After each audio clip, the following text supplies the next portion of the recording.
ಎಲ್ಲರಿಗೂ ನಮಸ್ಕಾರ. ಕವಿತಾ ಪಾಕಶಾಲೆಗೆ ನಿಮ್ಮೆಲ್ಲರಿಗೂ ಸುಸ್ವಾಗತ. ಇವತ್ತಿನ ರೆಸಿಪಿಲಿ ಮಶ್ರೂಮ್ ಪಲಾವ್ ಮಾಡ್ಕೊಳ್ಳೋಣ ಬನ್ನಿ. ಮೊದಲಿಗೆ ಏನೇನು ಬೇಕು ಹೇಳ್ತೀನಿ ನೋಡಿ. ದಪ್ಪ ತಳದ ಕುಕ್ಕರ್ ಇಟ್ಕೊಂಡಿದ್ದೀನಿ. ಇದು 10 ಲೀಟ್ರ್ ಕುಕ್ಕರ್ ಬಿಸಿ ಆಗಿದೆ. ಇಲ್ಲಿ 4 ಟೇಬಲ್ ಸ್ಪೂನು ದೊಡ್ಡ ಸ್ಪೂನಲ್ಲಿ ಎಣ್ಣೆ ಹಾಕ್ಕೊತಾ ಇದ್ದೀನಿ. ನೀವು ನೋಡ್ತಾ ಇರ್ಬೋದಲ್ಲ. ಆಮೇಲೆ ಕೊನೆಗೆ ತುಪ್ಪ ಕೂಡ ಹಾಕ್ಕೊಳ್ಳೋಣ.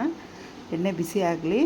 ಎಣ್ಣೆ ಬಿಸಿ ಆದ ತಕ್ಷಣ ಏಲಕ್ಕಿ ಇದೆಲ್ಲ ಹಾಕ್ಕೊಳ್ಳೋಣ. ನೋಡಿ ಈಗ ಏಲಕ್ಕಿ ಹಾಕ್ತಾಯಿದ್ದೀನಿ. ನೀವು ನೋಡ್ತಾ ಇರ್ಬೋದಲ್ಲ, 4 ಏಲಕ್ಕಿ ಇದೆ ಚಿಕ್ಕದು.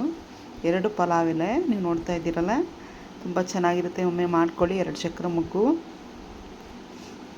ಸೋಂಪು 1 ಟೇಬಲ್ ಸ್ಪೂನ್ ಇದೆ. 2 ಕಪ್ಪು ಏಲಕ್ಕಿ ಹಾಕ್ಕೋತಾ ಇದ್ದೀನಿ. ನನ್ನ ಹತ್ರ ಜಾವಿತ್ರಿ ಇರಲಿಲ್ಲ, ಖಾಲಿಯಾಗಿತ್ತು, ಅದು ಹಾಕ್ತಾಯಿಲ್ಲ. ನೋಡಿ 4 ಈರುಳ್ಳಿ, ದಪ್ಪ ಸೈಜಿಂದ 4 ಈರುಳ್ಳಿ ಉದ್ದುದ್ದ ಕಟ್ ಮಾಡಿ. ಇದು ಚೆನ್ನಾಗಿ ಫ್ರೈ ಆಗಬೇಕು. ಇವಾಗ ಎಷ್ಟು ಫ್ರೈ ಆಗುತ್ತೋ ಅಷ್ಟು ಚೆನ್ನಾಗಿ ರುಚಿ ಬರುತ್ತೆ. ಬೇಗ ಬೇಗ ಹಾಕೋಕ್ಕೆ ಹೋಗಬಾರ್ದು. ಇದು ಸ್ವಲ್ಪ ಒಂದು 6 ರಿಂದ 7 ನಿಮಿಷ ಫ್ರೈ ಆಗಲಿ. ಅಷ್ಟು ಬೇಗ ನಾವು ನೋಡಿ ಹಸಿ ಬಟಾಣಿ ಇದು ಕೂಡ ಫ್ರೈ ಆಗಲಿ. ಅದ್ರ ಜೊತೆಗೆ ಚೆನ್ನಾಗಿ ಫ್ರೈ ಆಗೋಕ್ಕೆ ಬಿಟ್ಬಿಡೋಣ. ಅಷ್ಟು ಬೇಗ ಬನ್ನಿ ಇದೆಲ್ಲ ರುಬ್ಕೊಂಬರೋಣ. ಜಾಕಾಯಿ, ಚಕ್ಕೆ, ಲವಂಗ, ಸೋಂಪು, ಏಲಕ್ಕಿ ಇದನ್ನು ಇಷ್ಟು ರುಬ್ಬಕ್ಕೆ ಹಾಕ್ತಾಯಿದ್ದೀನಿ ಜಾರಿಗೆ. ನೀವು ನೋಡ್ತಾ ಇರ್ಬೋದಲ್ಲ. ಈಗ ಹಸಿ ತೆಂಗಿನಕಾಯಿ ಹಾಕ್ಕೊಳ್ಳೋಣ. ಮೆಣಸಿನ್ಕಾಯಿ ಸ್ವಲ್ಪ ಜಾಸ್ತಿ ಹಾಕ್ತಾಯಿದ್ದೀನಿ. ಒಂದು ಚಿಕ್ಕ ಮೆಣಸಿನ್ಕಾಯಿ ಇತ್ತಲ್ವ, ಒಂದು 20 ಇದೆ. ಒಂದು 18 ಮೆಣಸಿನ್ಕಾಯಿ ಇದೆ. ಸುಮಾರು ಒಂದು 8 ಜನ ತಿನ್ನೋಕ್ಕೆ ಮಾಡ್ತಾಯಿದ್ದೀನಿ. 2 ಗೆಡ್ಡೆ ಬೆಳ್ಳುಳ್ಳಿ ನೀವು ನೋಡ್ತಾ ಇರ್ಬೋದಲ್ಲ. ಶುಂಠಿ ಹಾಕ್ಕೊಳ್ಳೋಣ. ಈಗ ಶುಂಠಿ, ಹಸಿ ತೆಂಗಿನಕಾಯಿ, ಇದು ಶುಂಠಿ ಹಾಕ್ಕೊಳ್ಳೋಣ. ಈಗ ಇದೆಲ್ಲ ಫೈನ್ ಪೇಸ್ಟಾಗಿ ರುಬ್ಕೊಂಬರೋಣ. ಶುಂಠಿ ಹಾಕ್ಕೊಂಡು ನೋಡಿ ಎಲ್ಲ ತೊಳೆದಿಟ್ಕೊಂಡಿದ್ದೀನಿ ನಾನು. ರುಬ್ಕೊಂಬರೋಣ. ನಾವೆಲ್ಲರೂ ಈಗ ಟ್ರಿಪ್ಪು ಆಚೆ ಕಡೆ ಹೋದಾಗ ತುಂಬ ಚೆನ್ನಾಗಿರುತ್ತೆ. ಇದ್ರ ಜೊತೆಗೆ ಮೊಸರು ಬಜ್ಜಿ ಮಾಡಿಕೊಂಡ್ರು ಚೆನ್ನಾಗಿರುತ್ತೆ. ನೋಡಿ ನೀರು ಹಾಕ್ಕೊಂಡು ಮತ್ತೆ ಈಗ ರುಬ್ಕೊತಾ ಇದ್ದೀನಿ. ಪುದೀನ, ಕೊತ್ತಂಬರಿ ತೊಳೆದಿಟ್ಟಿದ್ದೆ ನಾನು, ನೀರು ಸೋರಿಸಿ ಅದನ್ನು ಕೂಡ ರುಬ್ಕೊಳ್ಳೋಣ. ಈಗ ನೋಡಿ 2 ಕ್ಯಾಪ್ಸಿಕಮ್ಮು, ಈರುಳ್ಳಿ ಫ್ರೈ ಆಗ್ತಾ ಇದ್ದಂಗೆ ಕ್ಯಾಪ್ಸಿಕಮ್ ಕೂಡ ಹಾಕ್ಕೊಳ್ಳೋಣ. ಚೆನ್ನಾಗಿರುತ್ತೆ. ಒಮ್ಮೆ ಈ ಥರ ನೀವು ಟ್ರೈ ಮಾಡಿ ನೋಡಿ. ಈ ವಿಡಿಯೋ ಯಾರಿಗೆಲ್ಲ ಇಷ್ಟ ಆಗುತ್ತೋ ಅವರೆಲ್ಲ ಲೈಕು ಶೇರು ಮಾಡಿ. ಅಷ್ಟನ್ನ ಹಾಕ್ಕೊಳ್ಳೋಣ.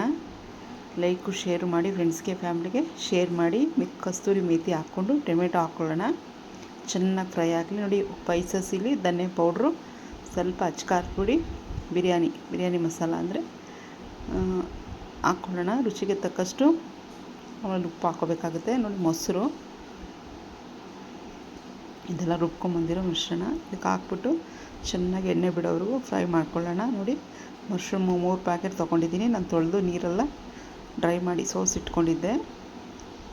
ಇದನ್ನು ಚೆನ್ನಾಗಿ ಫ್ರೈ ಆಗಕ್ಕೆ ಬಿಡೋಣ. ಈಗ ಎಣ್ಣೆ ಬಿಡೋವರೆಗೂ ಅಷ್ಟು ಬೇಗ ಅಕ್ಕಿ ನೆನೆ ಹಾಕಿದ್ದೀನಿ, ಊಟದ ಅಕ್ಕಿನೇ.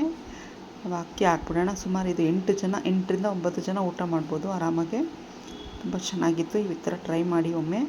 ನೋಡಿ ರುಚಿಗೆ ತಕ್ಕಷ್ಟು ಉಪ್ಪು ಹಾಕ್ಬಿಟ್ಟು ಈಗ ಒಂದು 4 ಟೇಬಲ್ ಸ್ಪೂನ್ ತುಪ್ಪ ಹಾಕ್ಬಿಡೋಣ. ಮಿಕ್ಸ್ ಮಾಡಿ ಚೆನ್ನಾಗಿ ಮಿಕ್ಸ್ ಮಾಡ್ತಾ ಇರೋಣ. ತಳ ಸಿಹಿಯಲ್ಲ, ಈ ಥರ ಮಾಡಿ ಫುಲ್ಲು ಅನ್ನ ಆಗೋವರೆಗೂ ಬಿಟ್ಬಿಡೋಣ. ಆಮೇಲೆ ಲಾಸ್ಟಿಗೆ ಕುಕ್ಕರ್ ಮುಚ್ಚಳ ಹಾಕಿ 2 ವಿಸಿಲ್ ಬರೆಸ್ಕೊಂಡ್ರೆ ಬಿಸಿ ಬಿಸಿ ಮಶ್ರೂಮ್ ಪಲಾವ್ ರೆಡಿ ಆಗುತ್ತೆ. ನೀವು ನೋಡ್ತಾ ಇರ್ಬೋದು. ಇಷ್ಟು ಚೆನ್ನಾಗಿ ಬಂದಿತ್ತು ಅಂದರೆ ತುಂಬ ಟೇಸ್ಟಾಗಿತ್ತು. ನೀವೆಲ್ಲ ಒಮ್ಮೆ ಟ್ರೈ ಮಾಡಿ ಮನೇಲಿ, ತುಂಬ ಚೆನ್ನಾಗಿತ್ತು.